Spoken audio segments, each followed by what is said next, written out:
Tidak pernah ada tawaran capres. Tidak pernah ada tawaran capres dari Pak Prabowo. Ya.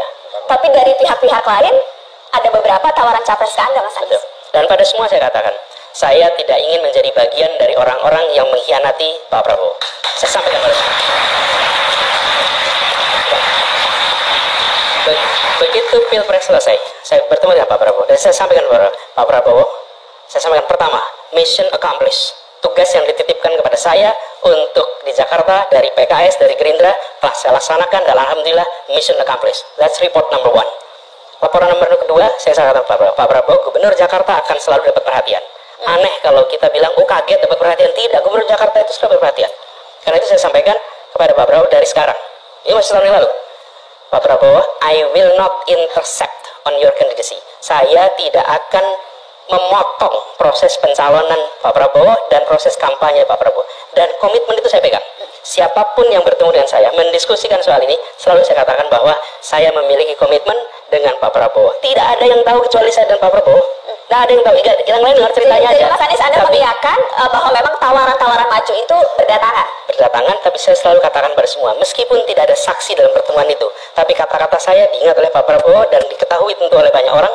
Saya sampaikan kepada semua, saya pegang itu. Jadi, ketika ada yang datang mendiskusikan, saya sampaikan, selama ini ada Pak Prabowo, saya tidak mau memikirkan, not even thinking. Saya boleh tanya Mas, yang datang mendiskusikan mengajak Anda untuk menjadi calon presiden juga itu? Jangan, kalau nanti saya diskusikan, nanti nggak ada yang diskusi lagi sama saya nanti. Kalau begitu saya tanya saja, Anda menjawab ya atau tidak. PKB? Pokoknya, kan tinggal tersisa partai yang ada, bukan? PKS? Semua, dia tinggal itu aja. Semua partai? Man? Karena saya ingat minggu lalu ketika Mata Najwa membahas kejutan 2019, wacana soal poros ketiga itu sangat kuat mengemuka sampai detik-detik terakhir. Dan saya ingin konfirmasi juga, bukan hanya partai tapi juga ormas kan? Karena saya tahu Anda pernah bertemu dengan PBNU. Dari mana? Ada informasi saya, Mas. Saya ingin apakah Anda mau mengklarifikasi itu bahwa PBNU sempat datang bertemu kepada Anies Baswedan? Saya bertemu dengan banyak pihak. Karena kecewa mendengar Pak Mahfud yang akan dijadikan wapres, karenanya ingin mengusung Anda sebagai capres. Gini, siapapun yang bertemu saya, siapapun yang bertemu, jawabannya sama. Dan itu boleh dikonfirmasi pada siapapun yang ketemu. Saya sampaikan, saya memiliki komitmen dan saya tidak ingin dicatat sebagai pengkhianat. Apalagi, saya ini menjadi gubernur Jakarta itu dipromosikan, promotornya itu Pak Prabowo, Gerindra dan PKS. Dan saya ini bukan dari kubu Pak Prabowo dan PKS. Saya ini juru bicaranya Pak Jokowi. Saya adalah menteri di sana. Saya kemudian di reshuffle, 2 bulan kemudian dicalonkan yang berseberangan. Jadi, saya tidak pernah mau meninggalkan.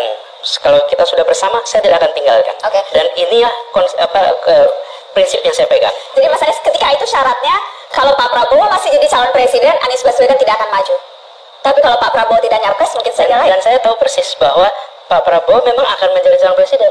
Jadi saya sampaikan pada semua bahwa calon adalah Pak Prabowo. Karena itu, jangan memikirkan tentang nama-nama lain.